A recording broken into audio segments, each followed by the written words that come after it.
Hello students. आज हम पढ़ने जा रहे हैं एसिम्प्टोटिक एनालिसिस के बारे में कि एसिम्प्टोटिक एनालिसिस क्या है, इसका मतलब क्या है और डेटा स्ट्रक्चर और एल्गोरिथम्स में हम इसको पढ़ते क्यों हैं, इसकी हमें क्या जरूरत है पढ़ने की। अब देखिए, स्टार्ट हम करते हैं एक बिल्कुल बेसिक एग्जांपल से। लेट सपोज अगर आपने किसी एल्गोरिथम को लिखा है, अब अगर आप उस एल्गोरिथम को एग्जीक्यूट कर रहे हैं सिस्टम्स पर with the help of program, आपके पास एल्गोरिथम थी, आपने उसका सूडो कोड लिखा, फिर सूडो कोड को आपने कन्वर्ट कर लिया किसी एक प्रोग्राम में। लेट सपोज आपने एक जावा का प्रोग्राम बना लिया या आपने एक सी लैंग्वेज का प्रोग्राम बना लिया। अब आप उसको एक सिस्टम पर रन कर रहे हैं, तो हर एक सिस्टम के अपने प्री डिफाइंड रिसोर्सेज हैं।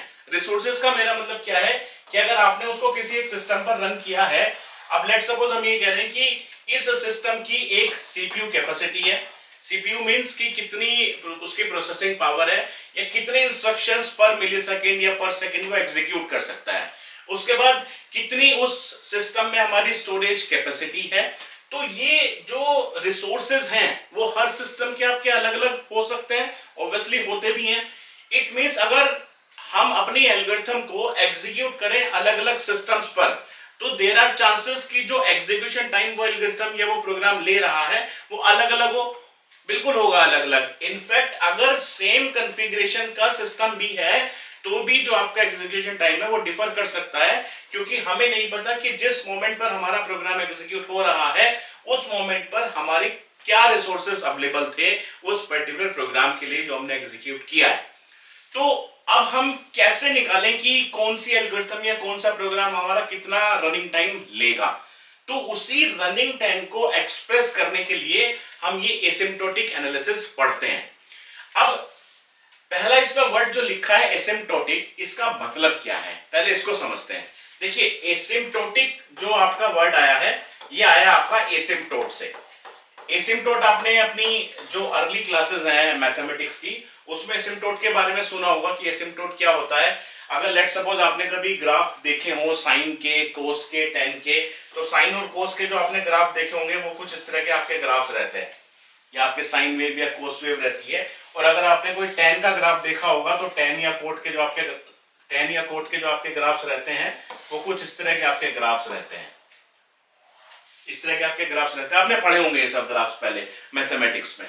अब एज्यूम करिए सपोज आपके पास कोई इक्वेशन है y equals to let suppose 1 upon x minus 2, ये सपोज आपके पास कोई इक्वेशन है। अब अगर इस इक्वेशन को हम अपने ग्राफ पर प्लॉट करें, लेट सपोज हमने कोई ग्राफ लिया जिसमें आपकी x एक्सिस है और लेट सपोज आपकी y एक्सिस है। अब अगर इसमें आप x की वैल्यू रखते हैं लेट सपोज 0, तो आपकी y की वैल्यू कितनी आ गई 1 अपॉन माइनस 2, यानी कि माइनस हाफ आपकी वैल्यू आ गई। जब आपने x की वैल्यू को 0 रखा तो y की वैल्यू आपकी माइनस हाफ आ गई, मतलब कहीं यहां पर लाई करेगा। इसी तरीके से आप x की वैल्यू सपोज कुछ और रखते हैं तो नीचे की तरफ लाई करता चला जाएगा या ऊपर की तरफ भी लाई करेगा। अब मैं आपसे कह रहा हूं कि अगर आप x की वैल्यू रखते हैं यहां पर 2, अगर आपने x की वैल्यू 2 रखी तो y की वैल्यू क्या होगी, it becomes y equals to 1 upon 2 minus 2, यानी कि 1 अपॉन 0। एंड 1 अपॉन 0 एक कैसे टर्म है, 1 अपॉन 0 इज इंफिनिटी, यानी कि x इक्वल्स टू 2 पर ये जो y की वैल्यू होगी वो कहीं यहां पर होगी, इंफिनिटी पर जाकर। हमें नहीं पता वो कहां होगी, लेकिन हम ये कहेंगे कि कहीं इंफिनिटी पर होगी। इसी तरीके से अगर आप x की वैल्यूज में कुछ और रखेंगे, कोई और अगर आपके पास ग्राफ है तो ये भी हो सकता है कि वो इधर की तरफ आपका इंफिनिटी आए। इट मींस जो हमारा एक ग्राफ बनेगा वो कुछ इस तरह का बनेगा, या कोई और अगर इक्वेशन लें वो कुछ इस तरह का ग्राफ बनेगा। तो ये जो ग्राफ आपका होता है इसी को आप बोलते हैं एसिम्प्टोट, यानी कि हम कुछ ऐसी चीज देख रहे हैं जो हमें दिख तो नहीं रही, लेकिन हम ये कह रहे हैं कि हाँ भाई इंफिनिटी पर वो चीज एग्जिस्ट करती होगी।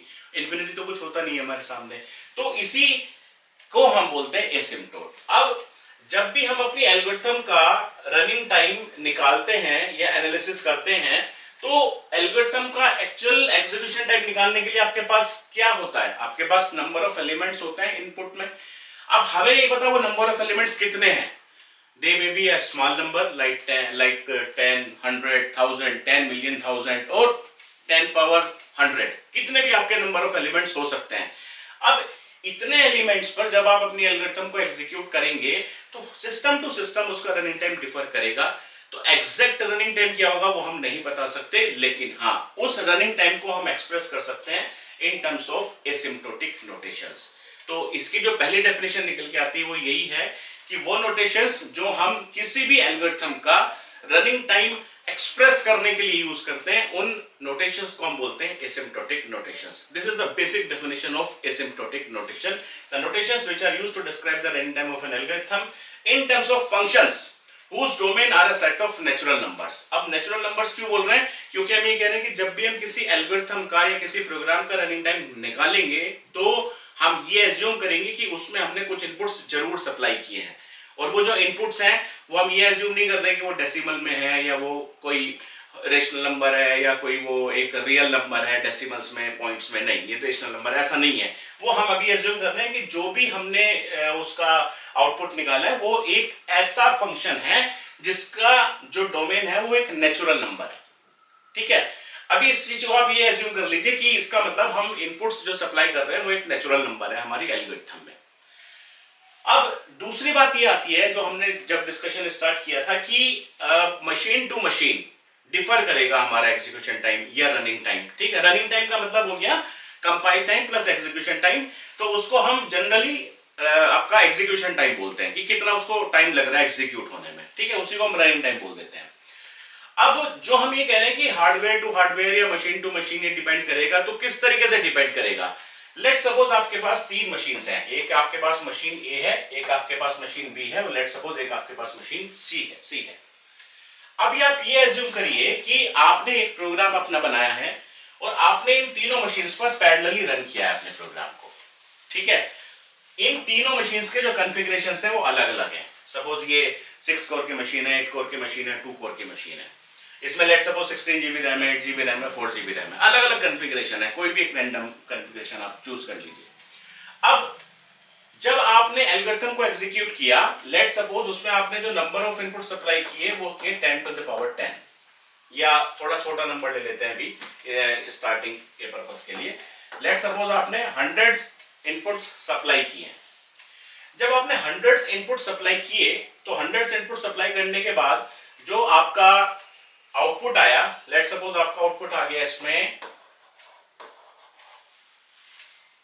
10000। लेट सपोज जब आपने यहां पर एग्जीक्यूट किया, आपका लेट सपोज आउटपुट आ गया 18100, कुछ इस तरह का आपके पास आउटपुट आ गया। और लेट सपोज इसका आउटपुट आपके आसपास आ गया, लेट सपोज 1002, ऐसे हमने रैंडम नंबर लिख लिया। अब अगर आप देखें कि ये तो जो रनिंग टाइम है, अगर ये एग्जैक्टली मैं कह रहा हूं मिली सेकेंड्स में आपके पास आया है, तो हम किसी एक पर्टिकुलर रिजल्ट्स पर नहीं पहुंचे कि एग्जैक्टली कितना टाइम उसको लग रहा है, हम नहीं बता सकते, हम कभी नहीं बता पाएंगे कि एग्जैक्ट रनिंग टाइम कितना लग रहा है। उसी के लिए हम अपने एसिम्प्टोटिक नोटेशंस को यूज करते हैं। लेकिन अगर आप मोटा मोटा थोड़ा सा देखें तो यहाँ पर आपको एक एनालिसिस ये कह रही है कि अगर n की वैल्यू हमारी 100 है तो this is approximately equals to n square. This is also approximately equals to n square, क्योंकि 100 है, 180 100 है और 100 02 है। हम उसमें नहीं जा रहे हैं अभी कि एग्जैक्ट कितनी फिगर आएगी, हम उसकी बात नहीं कर रहे हैं। लेकिन हाँ, ये हमें पता चल रहा है कि अगर इसका n स्क्वायर लेंगे तो वो 10000 होगा। ये भी कुछ उसी रेंज में जा रहा है, ये भी कुछ उसी रेंज में जा रहा है। ठीक है, अगर n की वैल्यू लेट सपोज आप लेते हैं 10, अब थोड़ा सा और छोटी फिगर लेते हैं सो दैट कि आपको थोड़ा सा और क्लियर आइडिया लगे। अब सपोज यहाँ पर आपका आउटपुट आ गया 100, यहाँ पर लेट सपोज आपका आउटपुट आ गया 81, और लेट सपोज यहाँ पर आपका आउटपुट आ गया 150। तो आप वही कहेंगे ना कि हाँ भाई जो भी हमारा आउटपुट आ रहा है वो एक n स्क्वायर की रेंज में है। अब आप कहेंगे आपने n स्क्वायर ही क्यों लिया, आपने n क्यूब क्यों नहीं लिया, या आपने n क्यों नहीं लिया? देखिए, अगर आप n क्यूब लेंगे तो ये 1000 आएगा, ये भी 1000 होगा, ये भी 1000 होगा, लेकिन ये 1000 के आसपास तो नहीं है। It is nearly equal to 100, nearly equal to 100, nearly equal to 100। ठीक है, तो जब भी हम अपनी एल्गोरिथम का रनिंग टाइम निकालेंगे तो जो भी हमारी ये कांस्टेंट्स वाली टर्म्स होती हैं इनको हम हटा देते हैं और हम जनरल देखते हैं कि वो हमारा किस ऑर्डर का रनिंग टाइम निकल के आ रहा है। ठीक है, तो ये यहां पर हमने लिखा है, the main goal to study asymptotic analysis is to simplify analysis by getting rid of details which may be affected by specific implementation and hardware like rounding. अब हम ये कह रहे हैं कि ये जो हमारे फैक्टर्स अलग अलग आ रहे हैं, या ये जो रनिंग टाइम हमारा अलग अलग आ रहा है, ये इसलिए आ रहा है क्योंकि वो डिपेंड उस पर करता है कि हार्डवेयर के रिसोर्सेज हमारे पास कितने अवेलेबल थे उस मोमेंट पर। क्योंकि एल्गोरिथम तो फिक्स है ना, एल्गोरिथम के स्टेप्स फिक्स हैं, हर एक एल्गोरिथम में वही स्टेप्स एग्जीक्यूट हो रहे हैं हर एक सिस्टम पर, तो उनका जो अपना टाइम लगना है वो तो फिक्स ही रहना है। तो डिफरेंस इसलिए आता है क्योंकि हार्डवेयर के रिसोर्सेज अलग अलग हैं। तो इन्हीं सब चीजों के चक्कर में ना पड़ते हुए हम जब भी रनिंग टाइम डिस्क्राइब करते हैं तो हम किसी एक नोटेशन में करते हैं, उसी नोटेशन को हम बोलते हैं आपकी एसिम्प्टोटिक नोटेशन। अब इसका और डिटेल्ड डिस्कशन हम करेंगे, लेकिन ये एक बेसिक इंट्रोडक्शन था कि हम एसिम्प्टोटिक एनालिसिस क्यों पढ़ रहे हैं, ये होती क्या है। ठीक है, ये आपको शायद एक बेसिक आइडिया लग गया होगा। चलिए अब थोड़ा सा आगे चलते हैं with the help of example और इसको एक्सप्लोर करते हैं एसिम्प्टोटिक एनालिसिस को। अब आप एज्यूम करिए, जैसे अभी हम कह रहे थे कि लेट्स सपोज हमने इनपुट सप्लाई किए अपनी एल्गोरिथम्स में और हर मशीन पर हमने अलग अलग एल्गोरिथम को जब लगाया तो क्या क्या उसका रनिंग टाइम आया। अभी तो ये इनपुट्स कितने हो सकते हैं हमारे, क्वेश्चन ये आता है। अब जैसे यहाँ पर जो एग्जांपल लिया उस एग्जांपल को हम लेकर चलते हैं। लेट्स सपोज आपके पास एक एल्गोरिथम है जिसका रनिंग टाइम है एक्स एन स्क्वायर। एक्स एक कांस्टेंट है और एन स्क्वायर उसका रनिंग टाइम है। ठीक है, इसी तरीके से इसको आप बोल सकते हैं एफ ऑफ एन या टी ऑफ एन भी बोल सकते हैं, वो आपकी मर्जी है। हमने इसको फंक्शन के टर्म्स में लिखा है। अभी हमने कहा था ना कि फंक्शंस होते हैं, डोमेन्स होते हैं, नेचुरल नंबर्स वाला। और लेट्स सपोज एक आपका जो फंक्शन है दूसरे एल्गोरिथम का, या जो रनिंग टाइम उसको लग रहा है, टी ऑफ एन भी बोल सकते हैं। लेट्स सपोज वो आपका है y n q plus z n square. ये आपकी दो एल्गोरिथम्स हैं, या मैं कहूं दो एल्गोरिथम्स के अलग अलग रनिंग टाइम्स हैं, या दो एल्गोरिथम के अलग अलग फंक्शंस हैं। अब जब आप इन फंक्शंस को एग्जीक्यूट कर रहे हैं तो अच्छा x, y, z ये आपके क्या है, x, y, z are constants. Constants अब आपको क्लियर हो गया होगा। जैसे कि सपोज हम कह रहे थे कि जब आपने एक मशीन A पर एग्जीक्यूट किया तो हो सकता है मेरा रनिंग टाइम आया हो 100, हो सकता है जब दूसरे मशीन पर एग्जीक्यूट किया तो आपका आ गया हो सकता है 18 into 100, हो सकता है जब तीसरी मशीन पर एग्जीक्यूट किया तो हो सकता है आ गया हो 5 into 81। ठीक है, तो अगर ये एन स्क्वायर मेरी फिगर है, ये वाली अगर एन स्क्वायर फिगर है, तो ये जो साथ में लगा हुआ है ये हमारा कांस्टेंट होता है। ठीक, तो हम इसी कांस्टेंट की बात कर रहे थे।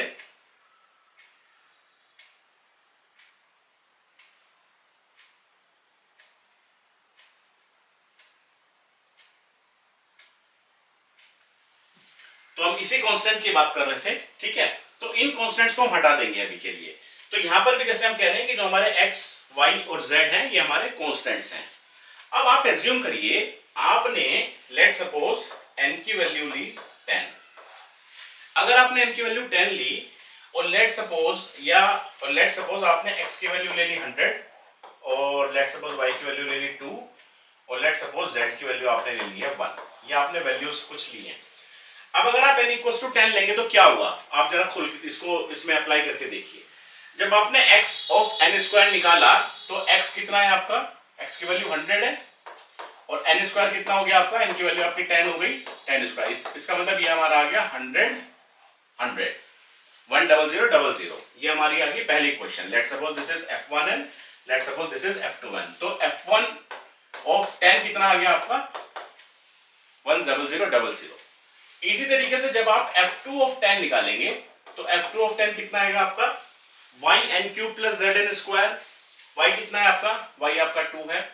n क्यूब कितना होगा आपका yn क्यूब, n की वैल्यू अगर आपने 10 लिया 10 cube plus zn square, z की वैल्यू अगर आप 1 रखें और उसमें आप रखें n square, it means 10 square. ये आपका आ गया 2000 प्लस 100 क्योंकि 10 क्यूब इज 1000, 1000 इंटू 2 2000 प्लस 100, तो ये आपका आ गया 2100। ये आपका था 10000। अब अगर आप इस एल्गोरिथम्स, इन दो एल्गोरिथम्स का रनिंग टाइम एनालाइज करें तो देखिए ये बड़ी बेसिक सी बात है, आपको पता होगा पहले से ही कि जो एक्स एन स्क्वायर है ये तो एक क्वाड्रेटिक इक्वेशन है और जो आपकी y n q plus z n square है ये आपकी एक क्यूबिक इक्वेशन है।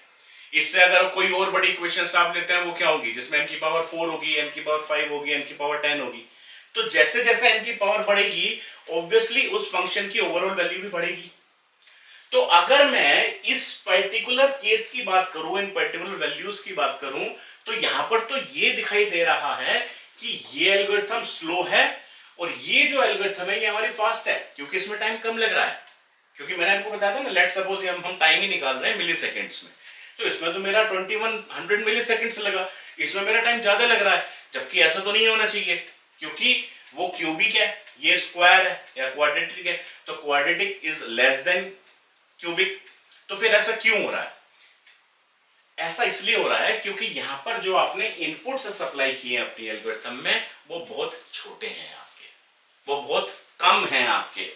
तो यही एग्जांपल मैंने इसीलिए लिया, ये बताने के लिए लिया कि जब भी आप किसी एल्गोरिथम को एनालाइज करते हैं तो जो n की वैल्यू हमारी होती है ये बहुत बड़ी होती है। हमेशा माइंड में रखिएगा आपको कि n is very very very very very very very very large.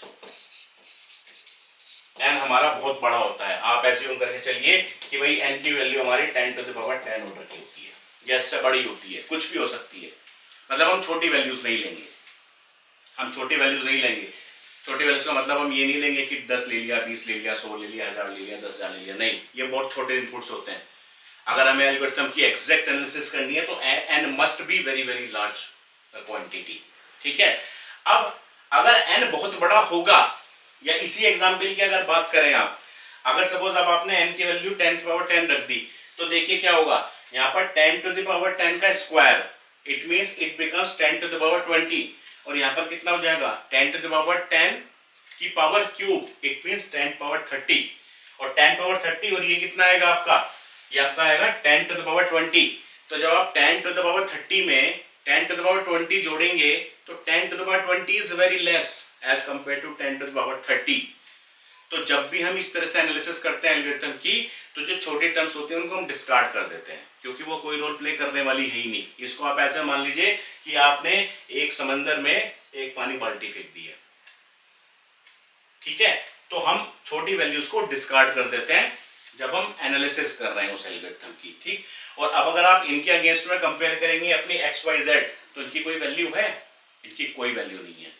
इसीलिए हम कह रहे थे कि जो ये कॉन्स्टेंट्स हमारे होते हैं ना XYZ, जो कि हार्डवेयर रिलेटेड होते हैं हमारे, क्योंकि मशीन टू मशीन डिपेंड करते हैं, इनका कोई मतलब नहीं होता हमारा। ठीक है, लेकिन आपको हमेशा ये याद रखना है कि n एक बहुत बड़ी क्वांटिटी होनी चाहिए। एग्जाम में कभी कभी क्वेश्चंस इस तरह के आ जाते हैं कि आपको दो एल्गोरिथम्स दे दिए और आपको बताया कि इनको एनालाइज करिए, आप उसमें n की छोटे छोटे वैल्यूज पुट करके देखते हैं और आप वहां पर आंसर गलत कर देते हैं। आप बता देते हैं कि ऐसी एल्गोरिथम को आप फास्ट बता देते हैं, जबकि फास्ट तो ये है।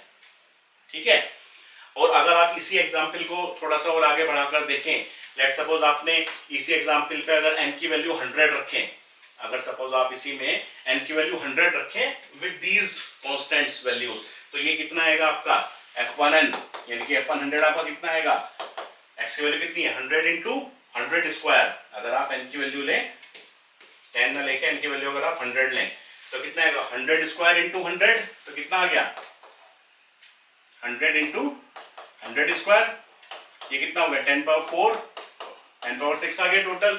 और आप उसको निकालें तो कितना आएगा f2 ऑफ 100 कितना आएगा आपका, y की वैल्यू कितनी है 2, 2 इंटू 100 क्यूब प्लस z कितना है 1, 1 इंटू 100 स्क्वायर, कितना हो गया 2 into 10 to power 6 plus 10 to power 4, कितना हो गया 2 into 10 to power 6 plus 10 to power 4। अब क्या हो गया, ये बड़ा आ गया आपका, ये छोटा है आपका, क्योंकि ये 2 इंटू 10 पावर 6 है ना, वो तो है ही सिर्फ 10 पावर 6। तो वो जो अब अगर n की वैल्यू मैंने 100 रख दी तो वो वही रहा है क्या कि हाँ ये एल्गोरिथम का रनिंग टाइम ज्यादा आना चाहिए था इससे, और वो आ भी रहा है। तो कभी कभी क्वेश्चन ऐसा भी आ जाता है कि किस n की वैल्यू तक या किस n की वैल्यू के लिए ये एल्गोरिथम फास्ट है या ये स्लो है, और किस n की वैल्यू के बाद ये स्लो हो गई या ये फास्ट हो गई। तो जब आप इसको निकाल के देखेंगे तो आपको आंसर मिल जाएगा। इसी को हम अभी एनालाइज करेंगे आगे। ठीक है, इसमें जब आप इनकी थोड़ी और छोटी वैल्यू रख के देखिए, अगर आप 90 रखते हैं तो हो सकता है कि ये एल्गोरिथम आपकी फास्ट हो या आपकी स्लो हो। ठीक है, तो आप 2-4 वैल्यू जो रख के देखेंगे तो आपको एनालिसिस करने में इजी होगा। तो जैसे यहाँ पर हमने लिखा भी है कि जब तक आप n की वैल्यू 98 रखेंगे तो ये एल्गोरिथम जो है yn³ प्लस zn², इसका रनिंग टाइम कम है, less than equals to xn²। लेकिन 98 के बाद this algorithm is always faster than this algorithm, फिर चाहे XYZ की कोई भी वैल्यू हो। ठीक है, तो ये एक बेसिक आइडिया था हमारा एसिम्प्टोटिक एनालिसिस का कि क्यों पढ़ रहे हैं, किस लिए पढ़ रहे हैं, जो कॉन्स्टेंट्स हैं वो क्या सिग्निफाई करते हैं, और जो n है वो क्या होना चाहिए। तो हमने यहाँ लिखा भी है वैसे कि for sufficiently large values of n, n की वैल्यू बहुत बड़ी हमारी होनी है जब भी हम एनालिसिस करेंगे। अब एसिम्प्टोटिक एनालिसिस पर मूव करने से पहले, क्योंकि जो एसिम्प्टोटिक एनालिसिस में अलग अलग तरह की नोटेशंस हैं वो थोड़ी सी कॉम्प्लिकेटेड लगती है स्टूडेंट्स को, समझ में आती नहीं है, क्योंकि उनके कुछ ग्राफ्स हैं, वो ग्राफ्स बने हुए हैं, कुछ डेफिनेशंस लिखी हुई हैं, तो स्टूडेंट्स उनको खाली बस लर्न कर लिया और मूव ऑन कर गए आगे।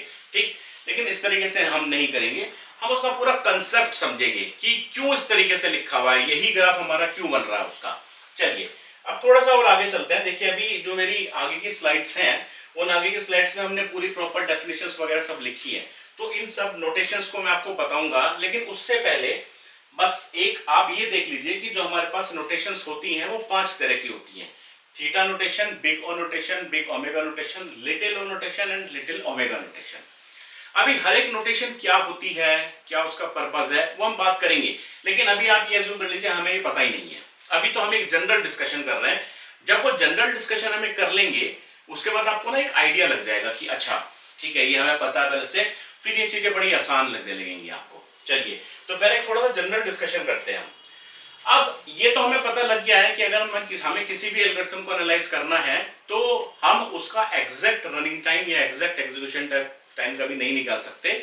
उसका जो रनिंग टाइम है वो हम एक फंक्शन के फॉर्म में लिख सकते हैं, उसको हम फंक्शन भी बोल सकते हैं या उसको हम रनिंग टाइम भी बोल सकते हैं। अब आप एज्यूम करिए, सपोज आपके पास कोई भी एक फंक्शन है, लेट सपोज आपके पास कोई एक फंक्शन है f of n equals to, एक जनरल फंक्शन ले लेते हैं, let suppose an square plus bn plus c। इसका मतलब हमने यहाँ पर एक ऐसी एल्गोरिथम ली है जिसका जो रनिंग टाइम है वो क्वाड्रेटिक है। ठीक है, एक रैंडम उसका क्वाड्रेटिक है।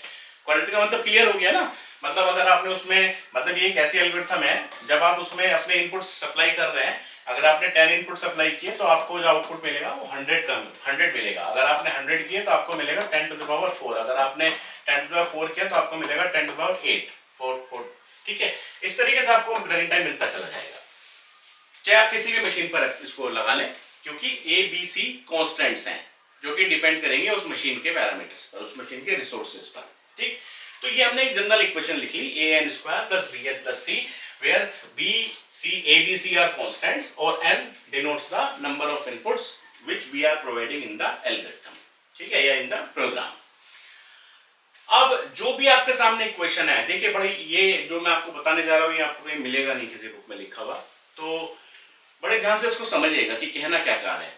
अब जो भी आपको फंक्शन दिया है an square plus bn plus c, आपको जो पहला काम करना है, आपको सबसे पहले ये देखना है कि ऐसी टर्म कौन सी है जिसका कंट्रीब्यूशन सबसे ज्यादा है, यानी कि हम सबसे पहले देखेंगे कि हमारी लार्जेस्ट कंट्रीब्यूटिंग टर्म कौन सी है। हम देखेंगे लार्जेस्ट कंट्रीब्यूटिंग टर्म, सबसे बड़ी टर्म कौन सी है इसमें, लार्जेस्ट कंट्रीब्यूटिंग टर्म। अब एबीसी तो छोटी छोटी वैल्यूज हो सकती हैं क्योंकि तो कांस्टेंट्स हैं, लेकिन n तो बहुत बड़ी क्वांटिटी है, मैंने बताया अभी, आप n को अज्यूम कर लिए 10 पावर 10 है, और एबीसी आपके मान लो 2 10 है, 5 है, 1 है, कुछ भी है। अब आप देखिए, अगर आप an स्क्वायर को लेंगे तो ये क्या देगा, ये आपका देगा 10 टू द पावर 10 का स्क्वायर। ये दूसरी टर्म आपकी कितनी आएगी, 10 टू द पावर 10, और तीसरी टर्म आपकी कितनी आएगी, कांस्टेंट, लेट सपोज 2 है कांस्टेंट। ठीक है, कुछ इस तरह की आपकी कैलकुलेशंस होंगी। ये कितना हो गया आपका, it comes out to be around 10 to the power 20। ये कितना हो गया आपका 10 टू द पावर 10, ये कितना हो गया आपका कांस्टेंट। अब अगर मैं आपसे कहूं कि आपको 1 1 2 3 4 5 6 7 8 9 10, एक क्या है 10 जीरो है, और मैं कह रहा हूं एक आपके पास सिंपली एक है जिससे आगे कोई जीरो नहीं है। अगर आप इनको ऐड करेंगे तो कितना आएगा, 1 2 3 4 5 6 7 8 9, जब ऐड करेंगे तो इतना ही आएगा ना। क्या इस 1 की कोई वैल्यू है जब इसमें आप ऐड कर रहे हैं, ये वही हो गया ना, समुद्र में बाल्टी डाल दिया आपने।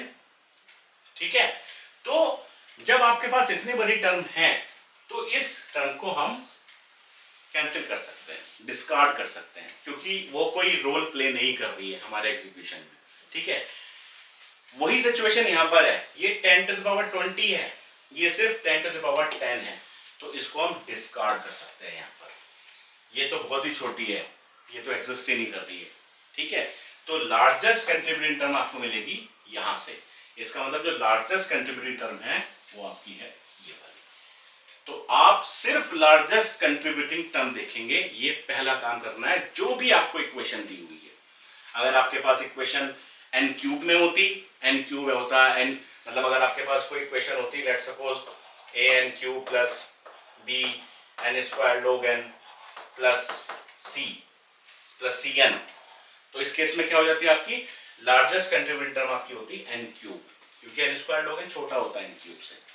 अगर आपके सामने होता let's suppose n cube log n plus factorial n, तो आपकी यहाँ पर लार्जेस्ट कंट्रीब्यूटर क्या होती फैक्टोरियल n, क्योंकि because factorial is very very large quantity, बहुत बड़ी क्वांटिटी होती है फैक्टोरियल। आप कैलकुलेट करके देखिएगा। ठीक है, तो हमारा सबसे पहला काम यही है कि हम सबसे पहले जो भी हमें फंक्शन दिया हुआ है, जो भी एल्गोरिथम दी हुई है, या जो भी उसका रनिंग टाइम दिया हुआ है, हम सबसे पहले देखें कि उसमें हमारी लार्जेस्ट कंट्रीब्यूटिंग टर्म क्या है। ठीक है, ये हमने देख लिया जी n स्क्वायर है। अब क्या करें? अब आपको करना यह है कि आप एक इस तरह का बैंड क्रिएट करिए। इसको मैं बैंड बोलता हूं। एक बैंड है, एक एरिया हमने डिफाइन कर दिया कि लेट्स सपोज ये जो एरिया है ना, ये n स्क्वायर का एरिया है। अब आप कहेंगे ये क्या मतलब है आपके एरिया का, क्यों डिफाइन कर रहे हैं? भाई ये एक्चुअली में बैंड वो बैंड है जिसमें अलग अलग वैल्यूज एग्जिस्ट कर रही हैं, क्योंकि ए आपका कांस्टेंट है ना, तो उस कांस्टेंट की वैल्यू किसी मशीन पर 1 हो सकती है, किसी पर 10 हो सकती है, किसी पर 100 हो सकती है। तो ऐसे जितने भी मशीन्स एग्जिस्ट कर रही हैं, जिन पर भी आपके एल्गोरिथम एग्जिस्ट करेंगे, हम उन सारी मशीन्स को उठा के यहाँ पर ले आए कि भैया इस एल्गोरिथम में जो लार्जेस्ट कंट्रीब्यूटर है वो n स्क्वायर है, तो जिस मशीन की जो भी वैल्यू है इस पर डाल दो। ठीक है, बाकी को हम देख ही नहीं रहे, bn क्या है, c क्या, हम देख ही नहीं रहे, हमें सिर्फ लार्जेस्ट कंट्रीब्यूटिंग को लेकर चलना है, स्टार्ट वहीं से करना है। अब जब आपने n स्क्वायर बना लिया, तो जैसा आप एक नंबर लाइन बनाते हैं इंक्रीजिंग ऑर्डर में और इधर डिक्रीजिंग ऑर्डर में बनाते हैं, उसी तरीके से आपको यहाँ पर काम करना है। बस आप एक चीज यहाँ पर याद रखिएगा कि कोई भी वैल्यू यहाँ कभी नेगेटिव नहीं होगी, क्योंकि ऐसा हो नहीं सकता कि आप एल्गोरिथम में इनपुट सप्लाई ना करें। पढ़ा था हमने लास्ट लेक्चर में, एल्गोरिथम की कैरेक्टरिस्टिक थी कि इनपुट्स होने ही चाहिए एल्गोरिथम में। ठीक है, देयर मस्ट बी वन और मोर इनपुट्स, वो चाहे आपने पहले से फिक्स कर दिए हो, चाहे एक्सटर्नली आप उन्हें सप्लाई कर रहे हो। तो ये n स्क्वायर हो गया। इससे छोटी वैल्यूज क्या हो सकती हैं? इससे छोटी वैल्यूज हो सकती हैं, हो सकता है आपकी हो n log n, इससे छोटा हो सकता है, इससे छोटा आपका n भी हो सकता है, उससे छोटा आपका कुछ कांस्टेंट्स हो सकते हैं, कांस्टेंट्स। इसी तरीके से n स्क्वायर से बड़ा क्या हो सकता है? n स्क्वायर से बड़ा अलग अलग हो सकता है, n क्यूब इससे बड़ा हो सकता है, n पावर 4 इससे बड़ा हो सकता है, n पावर log n हो सकता है, n square into n square into n log n हो सकता है, कुछ भी आपको हो सकता है। तो इस तरीके से आपका चलेगा। लेट्स सपोज ये n पावर 100 है और लेट्स सपोज ये आपका फैक्टोरियल n है। ठीक है, ये आपका फैक्टोरियल n है। कुछ लोग फैक्टोरियल को इस तरीके से लिखना चाहते हैं तो इस तरीके से भी लिख सकते हैं। ठीक, तो ये हमने एक तरह से नंबर लाइन बना ली और हमने वो बना लिया कि जो भी इक्वेशन आपकी होती है उसमें मैक्सिमम कंट्रीब्यूटिंग टर्म उसका बैंड बना लिया, फिर जो उससे बड़ी टर्म्स है वो उसके आगे लिख दी और जो उससे छोटी टर्म्स है वो उससे हमने पहले लिख दी है। ठीक हो गया, ये हमारा कांस्टेंट हो गया। अब अगर हम थोड़ा सा और आगे चलें इसमें,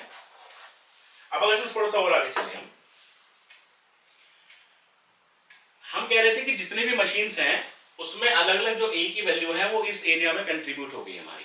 ठीक है, तो लेट्स सपोज जो सबसे छोटी वैल्यू है इसको हम बोल रहे हैं, मान लो ये वैल्यू है कोई C1 और लेट्स सपोज ये कोई वैल्यू है C2।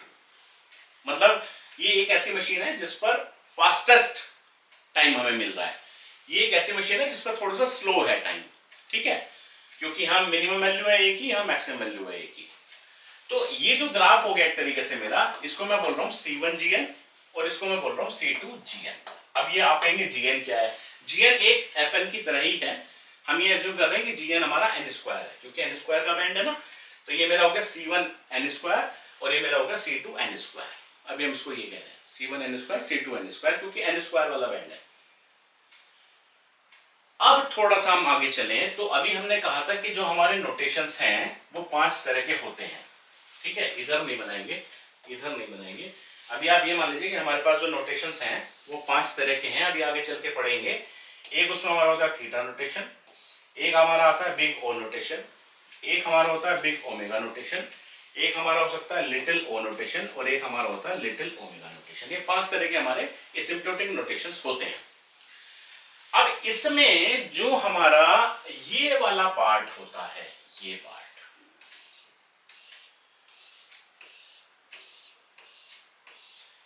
इस पार्ट को हम बोलते हैं कि ये वाला जो एरिया है, ये एरिया हमारा रिप्रेजेंट करता है थीटा नोटेशन को। अभी आपको थोड़ा सा ये जो लग रहा होगा पता नहीं क्या क्या बता रहे हैं, लेकिन अभी सब कुछ क्लियर होने वाला है। ये जो एरिया है ये मेरा थीटा नोटेशन हो गया। यानी कि अगर आपको इस फंक्शन को थीटा के टर्म्स में लिखना है तो आप सिर्फ थीटा एन स्क्वायर ही लिखेंगे, कुछ और नहीं लिख सकते। अगर इस फंक्शन को आपको थीटा के नोटेशन में लिखना है तो सिर्फ थीटा एन स्क्वायर लिख सकते हैं और कुछ नहीं लिख सकते आप इसको, ठीक है। चलिए जी आगे चलते हैं। अब अभी आप ये एज्यूम कर लीजिए कि जो आपको बता रहे हैं कि वो ऐसे ही होता होगा, ठीक है। आगे हम थोड़ा सा और आगे चलते हैं। ये जो आपका एरिया हो गया, यहां से C1GN से स्टार्ट करते हुए, C1GN से स्टार्ट करते हुए, इसको थोड़ा सा हम कलर को चेंज करते हैं। C1GN से स्टार्ट करते हुए ये वाला जो एरिया आपका है पूरा, जहां तक भी आपका एग्जिस्ट कर रहा है, ये जो भी लाइन आपकी है, ये जो पूरा एरिया आपका है, ये जो एरिया हमारा होता है इसको हम बोलते हैं आपका, ये मैं अभी हटा दे रहा हूं यहां से, इसको हटा देते हैं। ये जो आपका एरिया होता है ये आपका एरिया कंट्रीब्यूट करता है बिग ओ नोटेशन। ये हमारा हो गया बिग ओ नोटेशन। अच्छा, बिग ओ हो गया, तो बिग ओ का मतलब क्या हुआ? इसका मतलब जो हमारी इनपुट इक्वेशन थी an² प्लस bn प्लस सी, इसको हम अगर हमें बिग ओ के टर्म्स में लिखना है तो हम लिख सकते हैं big O of n², big O of n³ भी लिख सकते हैं, big O of n power 100 भी लिख सकते हैं, big O of factor n भी लिख सकते हैं। यानी कि बिग ओ के टर्म्स में कुछ भी लिख सकते हैं, ऐसे टर्म जो n² या n² से बड़ी होगी। ये भी ठीक हो गया, ठीक है जी। आगे चलते हैं। अब थोड़ा सा इसको और एनालाइज करें तो ये जो हमारा एरियास में हो गया, ये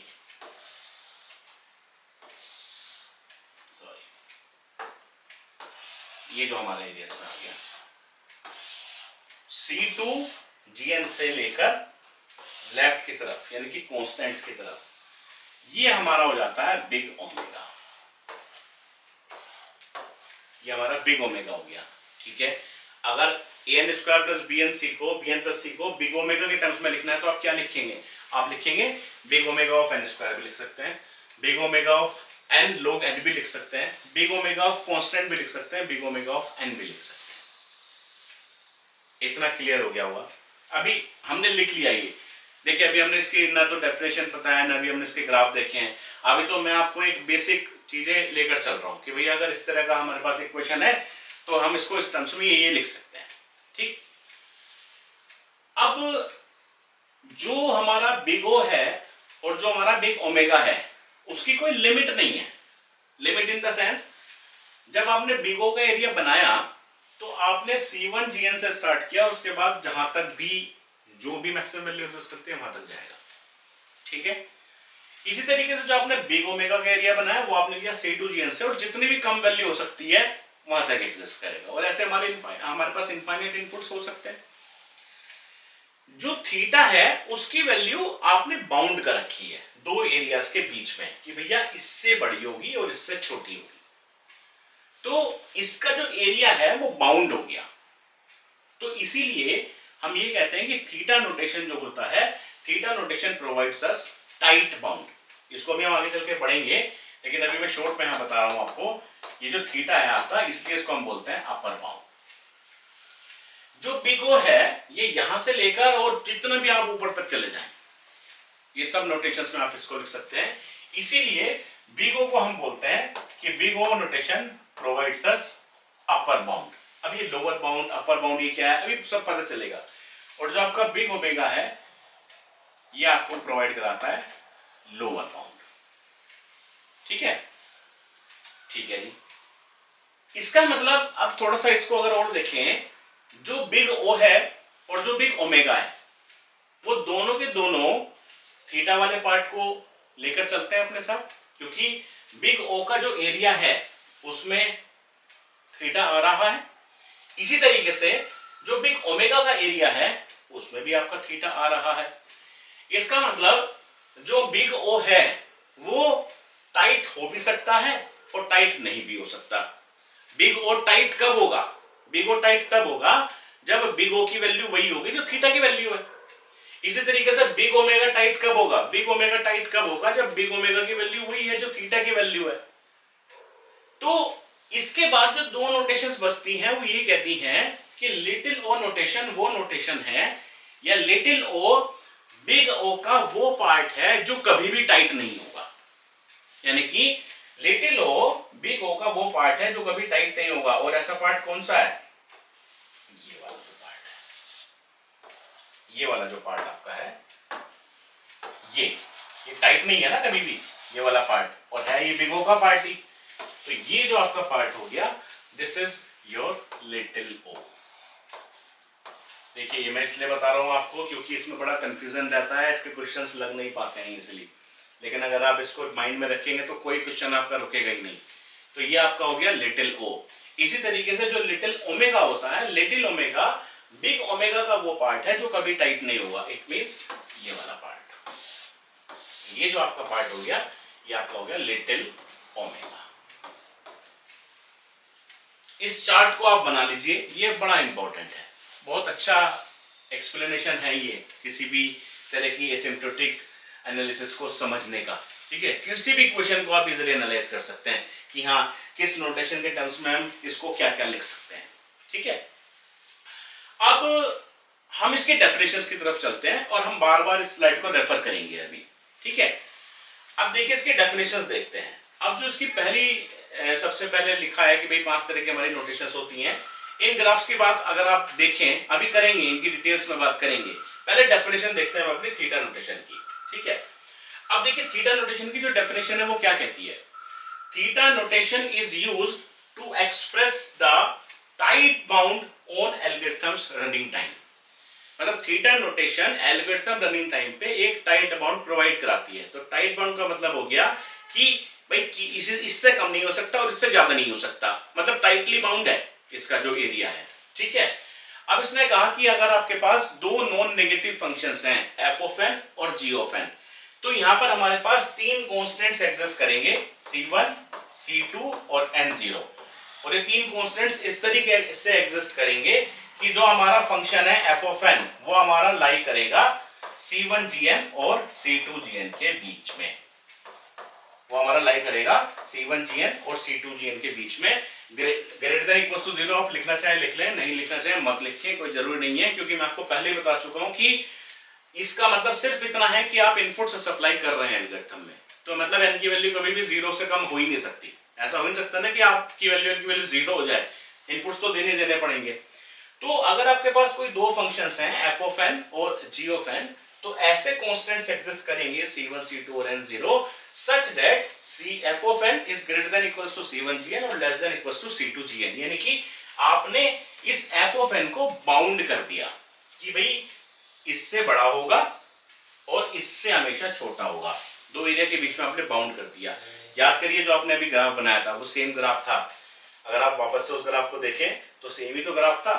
अब हम ये कह रहे हैं कि ये आपका C2GN है, ये आपका C1GN है, तो ये आपका क्या है? ये आपका f of n ही तो हो गया। तो f of n is bounding between C1GN and C2GN। तो इस चार्ट से जो आपने चार्ट ही बनाया इससे आपकी डेफिनेशन निकल गई। तो ऐसे तीन कांस्टेंट्स एग्जिस्ट कर रहे हैं C1, C2 and N0 such that C1GN is less than equals to f of n is less than equals to C2GN। तो हम कहेंगे, तो हम कह सकते हैं कि भैया हम कहेंगे फिर कि भैया हम लिख सकते हैं कि अगर इस तरह की चीजें एग्जिस्ट कर रही हैं कि f of n equals to theta of g of n, तो हम ये लिख सकते हैं। ठीक है, अब आपके पास f of n क्या था? f of n क्या था? an² + bn + c। g of n क्या लिया था आपने? N square C1 n square C2 n square. इसका मतलब एफ ऑफ एन को आप लिख सकते हैं थीटा ऑफ एन स्क्वायर। ये मैंने वहां बताया था कि इस फंक्शन को अगर आपको थीटा के टर्म्स में लिखना है तो सिर्फ आप थीटा एन स्क्वायर ही लिखेंगे, कुछ और नहीं लिखेंगे।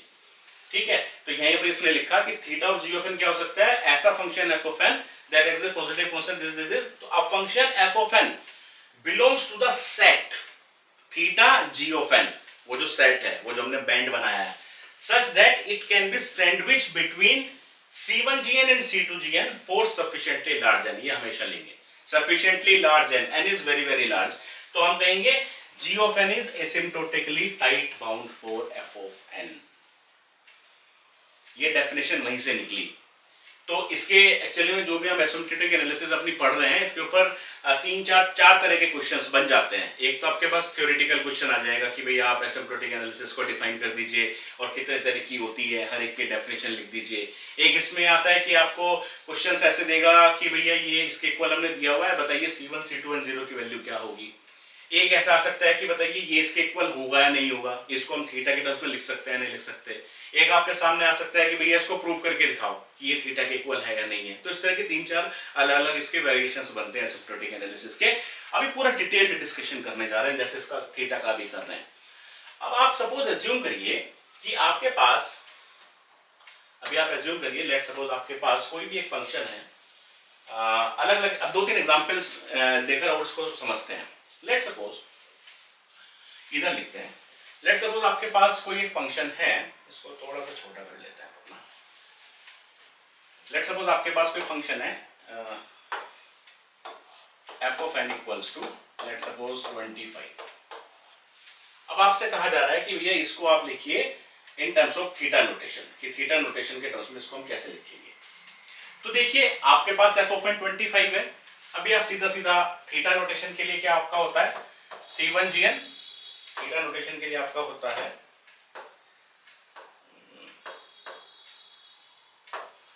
थीटा नोटेशन के लिए आपका होता है C1gn is less than equals to f of n is less than equals to C2gn। मैं देखिए फिर से कह रहा हूं कि आपको ये लिखने की जरूरत नहीं है ग्रेटर देन इक्वल्स टू 0, तो हमेशा होगा ही होगा। ठीक है, अब आपने कहा f of n 25 आपको दे रखा है, अब आपको निकालना है C1 निकालो, C2 निकालो, n0 निकालो। अब ये आती है बात कैसे निकालें, खाली फंक्शन दे रखा है C1 C2 n0 कैसे निकालें, निकालना पड़ेगा। क्वेश्चन में दे रखा है कि अगर आपको इसको थीटा के टर्म्स में लिखना है तो निकालना पड़ेगा। और थीटा के टर्म्स में क्या लिख सकते हैं, सीधा सीधा सोचिए, अभी धीरे धीरे समझ में आएगा, एकदम समझ में नहीं आएगा, धीरे धीरे आएगा समझ में। अब आप इसको एज्यूम करिए कि लेट सपोज आपने कहा, ये बताइए मुझे कि इसको ये कह सकते हैं कि नहीं कह सकते, 25 is let suppose less than equals to 26, कह सकता हूं ना। और लेट सपोज मैं कह रहा हूं is greater than equals to, या इज लेट सपोज मैं कह रहा हूं इज ग्रेटर देन 24। ये है या नहीं है, ये है या नहीं है। 25 बड़ा है ना 24 से, और 25 वैसे छोटा है 26 से, लेस देन इक्वल्स टू मैंने लगा दिया, यहां पर भी इक्वल्स टू मैं लगा सकता हूं, लेकिन सपोज मैंने नहीं लगाया। अब अगर इसको हम लिख के देखें तो मैं इसको ये नहीं कह सकता कि 24 into 1 less than 25 less than equals to, या चलो आप इक्वल्स टू लगा लो, कोई कंफ्यूजन ना रहे, 26 into 1, ये भी तो कह सकते हैं। ये क्या है 25 into 1 ही तो है, या ये आपका f of n ही तो है, ये आपका f of n है। मैं आपसे कह रहा हूं ये लेट सपोज आपका है C2, ये है लेट सपोज आपका C1, n0 की वैल्यू कोई भी ले लें, क्योंकि n तो इसमें एग्जिस्ट नहीं कर रहा ना, इनपुट्स आपको दिए ही नहीं है। इसका मतलब यहाँ पर जो इनपुट्स हैं इस तरीके एल्गोरिथम में वो पहले से फिक्स है। ये हमने बात की थी कि इनपुट्स फिक्स भी हो सकते हैं और आप एक्सटर्नली सप्लाई भी कर सकते हैं, इसमें पहले से फिक्स है क्योंकि कांस्टेंट टाइम है एल्गोरिथम का। तो n इसमें कुछ है ही नहीं, इसका मतलब n की वैल्यू हमेशा ग्रेटर देन 0 होगी, कोई भी आप n की वैल्यू ले लें ग्रेटर देन 0। ठीक है, यहाँ पर लिखा भी है कि कोई भी आप इंटीजर ले सकते हैं n0 और पॉजिटिव कांस्टेंट्स होंगे आपके C1 C2। तो हम कह सकते हैं ठीक है भैया, इसके लिए C1 की वैल्यू आपकी 24 हो गई, C2 की वैल्यू लेट सपोज आपकी 26 हो गई, लेट सपोज n0 की वैल्यू आपकी लेट सपोज 1 हो गई, निकल गया। इसका मतलब इसको हम क्या लिख सकते हैं, थीटा ऑफ 1, यही तो है आपका g ऑफ n, ये आपका g ऑफ n ही तो है C1gn और C2gn। तो इसका मतलब g ऑफ n कितना हो गया, g ऑफ n को आप लिख सकते हैं कि g of n equals to theta of 1। और वैसे भी जब भी किसी एल्गोरिथम को अगर हमें एसिम्प्टोटिक एनालिसिस में लिखना है तो कोई भी कांस्टेंट हो तो हम थीटा ऑफ 1 ही लिखते हैं उसको। आप थीटा ऑफ 100 भी लिख सकते हैं, थीटा ऑफ 10,000 भी लिख सकते हैं, लेकिन यहाँ पर तो इस पर्टिकुलर एग्जाम्पल के लिए 1 था तो मैंने थीटा ऑफ 1 लिखा। तो इसका मतलब ये अगर एफ ऑफ एन है तो थीटा कितना होगा, थीटा के टेस्ट में होगा आपका थीटा ऑफ 1। अभी आपको समझ में कम आया होगा कि पता नहीं क्या कर दिया। और देखते हैं एग्जाम्पल, देखिए आगे चलते हैं। अब दूसरा एग्जाम्पल लेते हैं। इक्वेशन हम यही लेकर चलेंगे, C1Gn is less than equals to C2 f of n is less than equals to C2Gn। Yes, तो ये जो एग्जाम्पल अब हम दूसरा लिया हमने 2n + 3, अब इसको हम एग्जीक्यूट करके देखते हैं कि इसमें हमारी C1, C2 और n0 की वैल्यू क्या आएगी। लेट सपोज अब आपने जो आपका फंक्शन है 2n + 3, अब आप ये देखिए कि 2n + 3 is always greater than equals to 2n।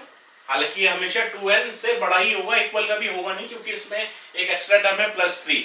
अगर आप n की वैल्यू 1 भी रखते हैं तब भी ये 2 आएगा और ये आपका n = 1 रखने के बाद 5 रहेगा। और अगर हम इसको ये लिखें is less than equals to let's suppose 3n, आप कोई और वैल्यू भी ले सकते हैं, लेकिन मैंने ऐसे एज्यूम कर लिया 3n। तो क्या ये भी हमेशा इससे बड़ा होगा? नहीं, ये हमें एक बार देखना पड़ेगा कि ये बड़ा होता है या नहीं होता। अब आप लेट सपोज कुछ वैल्यूज इस इक्वेशन में रखना स्टार्ट करिए। मान लीजिए आपने n की वैल्यू इसमें 1 पुट करी सबसे पहले, तो अगर आप n की वैल्यू 1 पुट करेंगे तो कितना आएगा आपका ये 2 लेस देन इक्वल्स टू, यहाँ पर अगर आपने 1 रखा तो 5, और यहाँ पर अगर आपने 1 रखा तो 3। 1 2 लेस देन इक्वल्स टू 5 तो ट्रू है, लेकिन 5 लेस देन इक्वल्स टू 3 ये आपकी कंडीशन हो गई फॉल्स। ठीक है, n की वैल्यू 2 पुट करिए। जब आप n की वैल्यू 2 पुट करेंगे ये आपका 4 आएगा, ये आपका आएगा 4 + 3 7, और ये आपका आएगा जब n की वैल्यू 2 पुट करेंगे तो 6। अगेन ये कंडीशन आपकी फॉल्स है, और अगर ये कंडीशन आपकी फॉल्स है तो आप यहाँ पर क्रॉस लगा दीजिए। फिर आपने सपोज n की वैल्यू अपनी 3 रखी। जब आपने n की वैल्यू 3 रखी तो कितना हुआ, 3 × 6, ये कितना हो गया 3 6 + 3 9, और ये आपका आ गया 9। अब ये कंडीशन हमारी ट्रू हो गई है। अगर आप n की वैल्यू 4 भी रखेंगे तो ये कितना आएगा आपका 8, ये कितना आएगा 8 + 3 11, और ये आपका कितना आएगा 8 × 3 24, ये भी आपकी ट्रू होगी। इसका मतलब अगर आप n की अब कोई भी वैल्यू रखेंगे 3 या 3 से बड़ी तो ये कंडीशन आपकी हमेशा ट्रू मिलेगी। और यही हमने बात की थी कि ऐसे पॉजिटिव कांस्टेंट्स एग्जिस्ट करते हैं C1, C2 और n0, तो ये हमारा है n0, जिसके बाद ये कंडीशन या ये जो इक्वलिटी है, इनइक्वलिटी है, ये हमेशा आपकी ट्रू मिलेगी।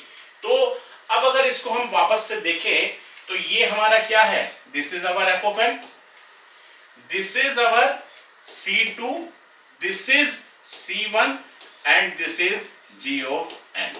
ये भी हमारा क्या है g of n।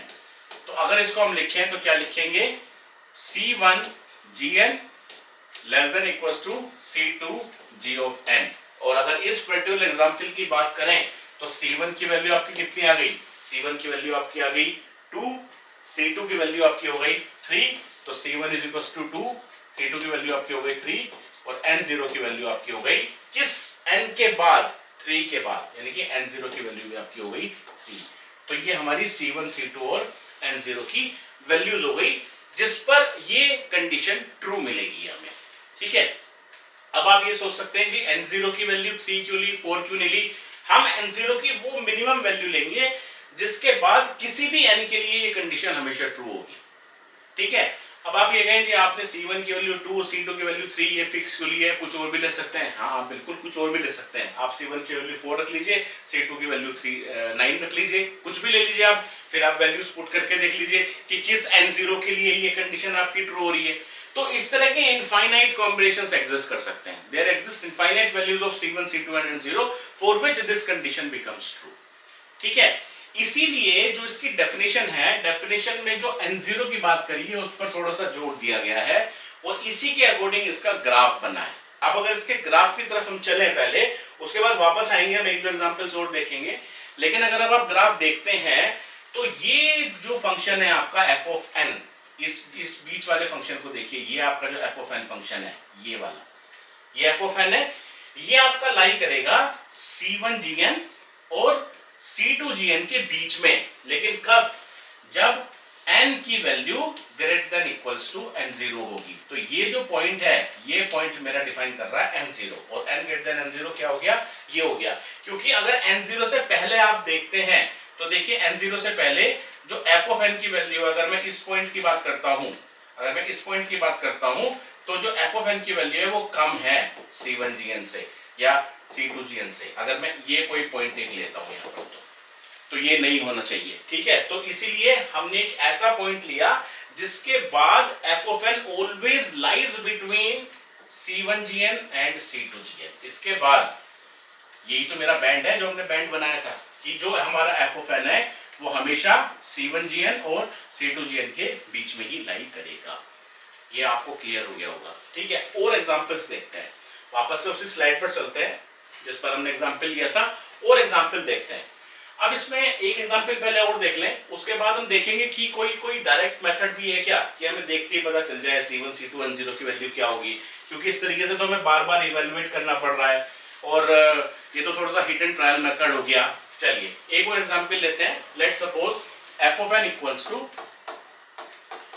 Let's suppose हमने लिया 2n स्क्वायर प्लस 4 ले लीजिए, जो भी आप कोई भी वैल्यू लीजिए, कोई भी इक्वेशन लीजिए, 2n स्क्वायर प्लस 4। मैं जो इक्वेशंस ले रहा हूँ थोड़ी सिंपल इक्वेशंस ले रहा हूँ, हम धीरे धीरे अपना इस लेवल को इंक्रीज करें, मतलब बढ़ाएंगे थोड़ा थोड़ा सा, ठीक है। तो हमने लिया 2n स्क्वायर प्लस 4। अब इसमें आप ये देखिए, क्या हम 2n स्क्वायर प्लस 4 को ये हमेशा लिख सकते हैं is greater than equals to 2n square, इसमें तो कोई दिक्कत नहीं है, ये तो हम लिख ही सकते हैं। प्रॉब्लम आपको इधर आती है राइट साइड पर क्या लिखें। तो अभी हम वापस से कुछ भी एज्यूम कर लेते हैं। लेट्स सपोज हमने इसको लिख दिया, मान लीजिए 3n स्क्वायर, मान लीजिए मैंने लिख दिया 4n स्क्वायर लिख दिया। लेट्स सपोज इसका मैंने इस बार 4n स्क्वायर ले लिया, आप 5n स्क्वायर ले लीजिए, आप 100n स्क्वायर ले लीजिए, कुछ भी आप ले लीजिए। अब n की वैल्यू रखकर देखिए, आपने जब n की वैल्यू इसमें सबसे पहले 1 रखी तो क्या मिला आपको, 2 लेस देन इक्वल्स टू, यहां पर 1 रखा आपने तो 2 प्लस 4 6, यहां पर रखा तो 1 की वैल्यू तो कितनी मिली, 4।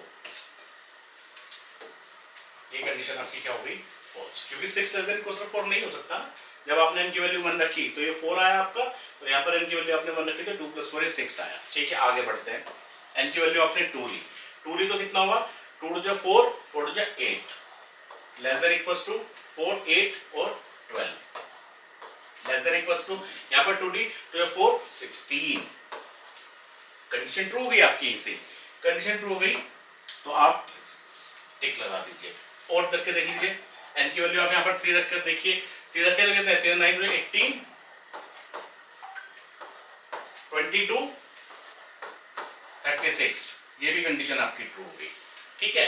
तो अब आप n की कोई भी वैल्यू रख लीजिए, आपके हर n की वैल्यू के लिए कंडीशन आपको ट्रू मिलेगी। इसका मतलब यहाँ पर हम कह सकते हैं कि वो जो n0 की वैल्यू है वो कितनी है आपकी 2, और अगर इसमें हम c1 की वैल्यू रखें तो c1 की वैल्यू कितनी हो गई आपकी 2, c2 की वैल्यू कितनी हो गई 4, और n0 की वैल्यू आपकी कितनी हो गई, n0 की आपकी वैल्यू हो गई 2। आप 5n स्क्वायर रख के देख लीजिए, हो सकता है कि c1 c2 की वैल्यू चेंज हो जाएंगी, तो हो सकता है n0 की वैल्यू कुछ और आए। अगर आप 3n स्क्वायर रखेंगे तो हो सकता है कुछ और आए, लेकिन अगर आप यहाँ 2n स्क्वायर रखेंगे तो कभी एग्जिस्टिंग कभी होगा ही नहीं ऐसा, कभी ऐसा बैंड ही नहीं बनेगा ना, ऐसा कभी हो नहीं सकता ना कि 2n square plus 4 lies between 2n square and 2n square. वो बैंड तो होना चाहिए ना, इसलिए तो हम बैंड की बात कर रहे हैं कि उनमें वेरिएशन होना चाहिए c1 और c2 की वैल्यूज में, क्योंकि मशीन्स अलग अलग हैं, सबके जो रिसोर्सेज हैं वो अलग अलग हैं। फास्टेस्ट मशीन अलग काम करती है, स्लोएस्ट मशीन अलग तरीके से काम करती है, ठीक है। तो एक ही हो गया हमारा निकालने का तरीका c1 c2 और n0 की वैल्यूज, ठीक है। अब इसका एक छोटा सा तरीका और है, वो और देख लेते हैं, जिसमें कि आपको इतना कैलकुलेशन करनी नहीं पड़ेगी, ठीक है। देखते हैं, चलिए सपोज सेम एग्जांपल मैंने लिया 2n स्क्वायर प्लस 4। अब अगर आप इस एग्जांपल को देखें तो 2n स्क्वायर प्लस 4, अब हम ये कह रहे हैं कि जो लेफ्ट हैंड साइड वाला पार्ट है उसमें तो आप ये लिख लीजिए, ये हमेशा से बड़ा होगा ही होगा, ठीक है। जो राइट हैंड साइड वाला पार्ट है, हम क्या करेंगे, जो कंपोनेंट को हम डिस्कार्ड कर रहे थे उस कंपोनेंट को हम इसी की तरह उसको कन्वर्ट कर देंगे, मतलब उसी रेंज में ले जाएंगे इसको, क्योंकि हमें तो कोई भी इससे बड़ी वैल्यू लेनी है। यहाँ पर तो एक बड़ी वैल्यू आएगी ना इससे, तो मैं इससे बड़ी कोई भी वैल्यू ले सकता हूँ। अभी तक जैसे मैं एज्यूम कर रहा था तो मुझे n की वैल्यू रखनी पड़ रही थी। अब मैं ये कह रहा हूं आपसे, सिंपल मैथमेटिक्स की बात अगर करें, जैसा आपने पहले भी अपने अर्ली क्लासेस में किया है, कि क्या मैं इसको ये नहीं लिख सकता 2n स्क्वायर प्लस 4n लिख सकता हूं? क्यों? क्योंकि 4 is always less than equals to 4n, हमेशा होगा। आप n की कोई भी वैल्यू रख लीजिए, मैं 1 से बड़ी बात कर रहा हूं अभी, n greater than equals to 1 आप कोई भी वैल्यू रख लीजिए, दिस कंडीशन ऑलवेज ट्रू। तो अगर ये कंडीशन हमेशा ट्रू है तो 2n स्क्वायर प्लस 4 हमेशा लेस देन इक्वल्स टू होगा 2n स्क्वायर प्लस 4n। इसी तरीके से 2n square is less than equals to 2n square plus 4 less than equals to, क्या मैं ये लिख सकता 2n square plus 4n square, ये भी लिख सकता हूं। क्यों? क्योंकि अगर 4 less than equals to 4n square है तो 4 less than equals to 4n square भी तो होगा ही होगा, n greater than equals to 1 के लिए हमेशा, n greater than equals to 1 के लिए हमेशा होगा। अब जब जितने भी टर्म्स हैं, जब आपने हाईएस्ट लेवल में कन्वर्ट कर दी, इसमें सिर्फ एक ही टर्म थी, जब आपने उसको हाईएस्ट लेवल में कन्वर्ट कर दिया तो ये कितना हो गया आपका 2n square less than equals to 2n square plus 4 less than equals to 6n square, ये आ गया आपका। अब आपको कुछ करने की जरूरत नहीं है, आंख बंद करके लिख दीजिए, C1 की वैल्यू 2 हो गई, C2 की वैल्यू 6 हो गई और n0 हमेशा 1 आएगा। आंख बंद करके लिख दीजिए, C1 की वैल्यू 2 हो गई, C2 की वैल्यू 6 हो गई और n0 इज इक्वल्स टू 1, हमेशा वैलिड होगी, सोचना ही नहीं है। आप रख के देख लीजिए, अगर आप इसमें n की वैल्यू 1 रखेंगे तो कितना आएगा, ये 2 into 1 square means 2 less than equals to, यहाँ 1 रखेंगे तो कितना आएगा 6 लेस देन इक्वल्स टू 1 रखेंगे तो कितना आएगा 6, पहली बार से कंडीशन ट्रू होना स्टार्ट होगी। तो अगर मतलब आपका एक नंबर का सवाल आ गया है जिसमें आपको बताना है डायरेक्टली देखकर, तो आप सीधा ये लगा दीजिए, उसमें आपको ना n की अलग अलग वैल्यूज पुट करने की जरूरत नहीं है, अलग अलग इवेल्युएट करने की जरूरत नहीं है, आप डायरेक्टली बता सकते हैं देखकर भी, ठीक। तो ये डायरेक्ट मेथड, डायरेक्ट तो नहीं है इनफैक्ट, क्योंकि यहाँ पर भी हमने लोवेस्ट टर्म्स जो थी उनको भी अपर टर्म्स के अकॉर्डिंग पहले कन्वर्ट किया, उसके बाद हमने बताया कि C1 C2 और n0 की वैल्यूज हमारी क्या क्या हो सकती है, ठीक है। चलिए एक एग्जांपल और देख लेते हैं, वैसे तो ये क्लियर आपको हो गया होगा, ये वाला कंसेप्ट आपको क्लियर हो गया होगा। चलिए आगे चलते हैं, नेक्स्ट इसमें एक कंसेप्ट और आता है फिर थीटा नोटेशन के बाद, वो हमारा होता है थीटा रेशियो थ्योरम। देखिए मैंने आपको बताया था कि जो भी क्वेश्चंस इसके ऊपर बनते हैं, अच्छा अगर आप थीटा नोटेशन को अच्छे से समझ लेंगे तो बाकी जो नोटेशंस हैं वो बहुत क्लियर हो जाएंगी आपको, उनमें इतना टाइम नहीं लगेगा समझने में। अब मैंने आपको बताया था एक तो थ्योरेटिकल क्वेश्चन आ सकता है, दूसरा क्वेश्चन ये आ सकता है कि भाई हमें फंक्शन ये दे रखा है f1 equals to theta of something, ये दिया हुआ है, आप बताइए कि इसकी इसमें C1 C2 n0 की वैल्यू क्या होगी, वो हमने देख लिया अभी, ठीक है। जैसे कि सपोज अगर आपके सामने कोई इक्वेशन है, let's suppose 8n cube plus 6n, ये उसने बताया कि ये थीटा n क्यूब के इक्वल है, बताइए C1 C2 और n0 की वैल्यू बताइए क्या होगी, आपको पता है ना, ये f ऑफ n है, ये g ऑफ n है, कर दीजिए सीधा, क्या होगा 8n क्यूब प्लस 6n, ये हमें पता है always greater than equals to 8n cube less than equals to, इसको क्या लिख सकते हैं 8n क्यूब प्लस सीधा लिख दो 6n क्यूब, क्योंकि 6n is always less than equals to 6n cube, ये आप लिख दें since 6n is always less than equals to 6n cube 4 n greater than equals to 1, ये आप हमेशा स्पेसिफाई कर दें, ठीक है। तो ये कितना हो गया आपका 8n cube less than equals to 8n cube plus 6n is less than equals to 14n cube, क्या हो गया C1 की वैल्यू 8, C2 की वैल्यू 14, n0 की वैल्यू 1। तो मेरे ख्याल से ये तो क्लियर है आपको कि C1 C2 n0 की वैल्यू कैसे निकलेंगी, तो ये दूसरे तरह का क्वेश्चन इस पर बनता है। अब तीसरी तरह का क्वेश्चन इस पर ये बनता है कि आपको ये बताना है, अच्छा तीसरी तरह का क्वेश्चन हमें एक हम डायरेक्टली बता ही सकते हैं कि अगर आपको कोई भी एक फंक्शन दे दिया और आपसे कहा गया कि बताइए इसको थीटा के टर्म्स में लिखना है, क्या लिख सकते हैं, तो वो आप जो बैंड वाला मैंने आपको आइडिया दिया आप उसके अकॉर्डिंग आप देख सकते हैं, ठीक है। अभी और देख लेंगे उसको। अभी जो लास्ट इसमें क्वेश्चन बनता है वो एक आता है प्रूव करने वाला, कि प्रूव करिए ये इसके इक्वल है। तो प्रूव करने के लिए हमारे पास एक थीटा रेशियो थ्योरम डिफाइन की है एक अच्छे उत्तर ने।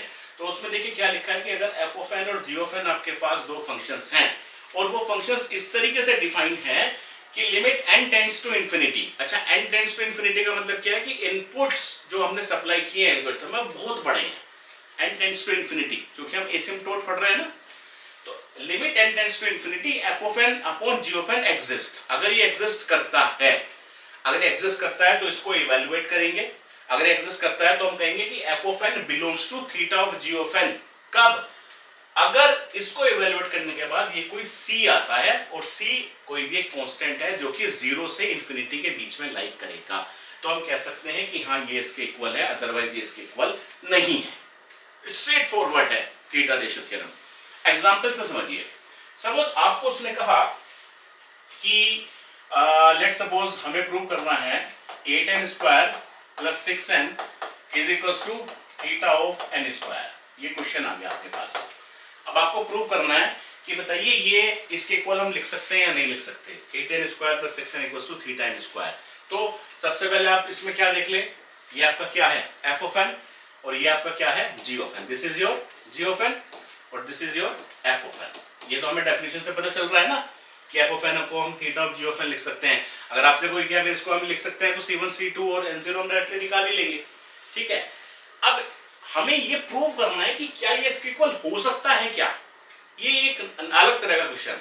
ठीक है, मैं कह रहा हूं हो सकता है, लेकिन कैसे प्रूव करेंगे बताइए। ठीक है, अब या तो आप ये बता दीजिए भैया ये इसके इक्वल है, इसमें c1 c2 और n0 की वैल्यू एग्जिस्ट कर रही है इसलिए आप इसको लिख सकते हैं, वो भी बिल्कुल परफेक्ट है। अगर प्रूव करने के लिए आ गया तो हम हमेशा थीटा रेशियो थ्योरम का यूज करेंगे। क्या, किस तरीके से लिखेंगे, हम लिखेंगे limit n tends to infinity f of n upon g of n। f of n आपका कितना है 8n square plus 6n। g of n आपका कितना है, g ऑफ n आपका हो गया n स्क्वायर। थोड़ा बहुत आपने अपनी 12th क्लास में, अगर आपने साइंस स्ट्रीम से हैं तो लिमिट्स एंड कंटिन्यूटी वाला चैप्टर पढ़ा होगा, जहां पर आपका एक एल हॉस्पिटल रूल भी आता है। ठीक, तो ये थोड़ा सा लिमिट वाला पार्ट इसमें यूज हो गया है। इसको जब आप इवैल्यूएट करेंगे तो कितना होगा, अगर देखिए n की वैल्यू डायरेक्टली इंफिनिटी रखेंगे तो ये इंफिनिटी बनेगा टोटल, ये भी इंफिनिटी बनेगा, तो इंफिनिटी अपॉन इंफिनिटी हम सोल्व नहीं कर सकते, ये इनडिटरमिनेट फॉर्म होती है, इंफिनिटी अपॉन इंफिनिटी 0 अपॉन 0। तो इस तरह की जब भी हमारे पास टर्म्स आए तो हम पहले उसको इवैल्यूएट करते हैं। तो यहाँ पर अगर हम इसको इवैल्यूएट करें limit n tends to infinity, ये कितना आपका हो जाएगा, लेट्स सपोज हमने कहा 8n square upon n square, 8n square upon n square plus 6n upon n square. इसको थोड़ा सा अगर और इवैल्यूएट करें limit n tends to infinity, ये आपका कितना हो गया, n स्क्वायर से n स्क्वायर कैंसिल हो गया, ये आपका 8 बचा प्लस 6 अपॉन n बचा यहाँ पर। ठीक है, अब इसमें आप n की वैल्यू इंफिनिटी रखिए, इसमें जब आप n की वैल्यू इंफिनिटी रखेंगे तो ये कितना आएगा 6 upon infinity something, any value upon infinity is 0। तो ये कितना आपका हो गया, ये कांस्टेंट है यानी कि 8 प्लस 0, ये आपका कितना आ गया 8 आ गया, 8 आ गया। इसका मतलब ये कांस्टेंट है c जो कि हमारा लाई करता है 0 और इंफिनिटी के बीच में। तो अगर एक ऐसा कांस्टेंट आ गया c which lies between 0 and infinity, then we can directly say that f of n can be written as theta of g of n, otherwise no। Clear हो गया। अगर यहाँ पर c की वैल्यू 0 आ जाती है, c की वैल्यू इंफिनिटी आ जाती, तो हम नहीं लिख सकते उसको थीटा के टर्म्स में। कब आएगी c की वैल्यू 0 इंफिनिटी, ये भी देखेंगे आगे चल के। ठीक, तो ये हमारा इसमें तीसरी तरह का क्वेश्चन बन गया कि अगर हमें कुछ प्रूव करना है तो किस तरीके से प्रूव हम करेंगे। इस तरह से आप कोई भी एग्जांपल्स अपने ले सकते हैं। फॉर एग्जांपल नेक्स्ट एग्जांपल अगर हम देखें, एक और ले लेते हैं फटाफट। लेट सपोज हम कह रहे हैं कि f ऑफ n, हमने कहा बताइए 2n square plus 6 equals to theta of n power 4। ये हो सकता है नहीं हो सकता, हमें ये बताना है। ठीक है, करके देखिए इसको। ठीक है, जब आप इसको करके देखेंगे तो ये कितना है आपका f ऑफ n, ये क्या है आपका g ऑफ n। तो रखिए इसमें limit n tends to infinity f of n upon g of n, यानी कि 2n square plus 6 upon g of n आपको कितना हो गया n पावर 4। रखिए limit n tends to infinity, कितना आ गया 2 upon n square plus 6 upon n power 4। इसमें n की वैल्यू इंफिनिटी रखेंगे, ये भी 0 आ जाएगा, ये भी आपका 0 आ जाएगा। इसका मतलब ये आपका आ गया 0 प्लस 0 0 आ गया। कोई ऐसा कांस्टेंट नहीं है जो 0 से इंफिनिटी के बीच में लाइक करे, 0 आ गया। अगर 0 आ गया तो थीटा रेशियो थ्योरम कहती है 0 आ गया तो इसको हम नहीं लिख सकते, इसका मतलब ये नहीं होगा। ठीक है, ये भी कंसेप्ट क्लियर हो गया होगा आपको, जो तीसरी तरह का क्वेश्चन मिलता है। फाइनली जो हमने एक बैंड बनाया था, एक क्वेश्चन उसके ऊपर भी आ जाता है। तो जैसे अगर वो आपको कह दे डायरेक्टली आपको बताना है, जैसे ना आपको एक क्वेश्चन दे दिया उसमें 5 पार्ट्स दे दिए, बताइए ट्रू या फॉल्स, ये है नहीं है, वो नहीं मांग रहा आपसे कि इवैल्यूएट करके दिखाइए, आपको डायरेक्टली बताना है। अब जैसे सपोज आपसे कहा उसने कि 2n cube 2n square plus 6n, इसको हमें अगर लिखना है थीटा के टर्म्स में क्या लिख सकते हैं, आपको पता होना चाहिए। सबसे पहले क्या देखना है, जब भी डायरेक्टली बताना है तो जो भी इक्वेशन दी है उसमें मेजर कंट्रीब्यूटर कौन सी है, एन स्क्वायर। तो इसको थीटा के टर्म्स में अगर लिखेंगे तो सिर्फ थीटा एन स्क्वायर ही लिख सकते हैं। ये आपका थीटा ऑफ एन नहीं होगा, ये आपका थीटा ऑफ कांस्टेंट नहीं होगा, ये आपका theta of n log n नहीं होगा, ये आपका थीटा ऑफ n पावर 100 नहीं होगा, ये आपका थीटा ऑफ n पावर 4 नहीं होगा, कुछ भी नहीं होगा ये थीटा के टर्म्स में। थीटा के टर्म्स में अगर होगा तो सिर्फ n स्क्वायर होगा, क्योंकि टाइटली बाउंड होता है।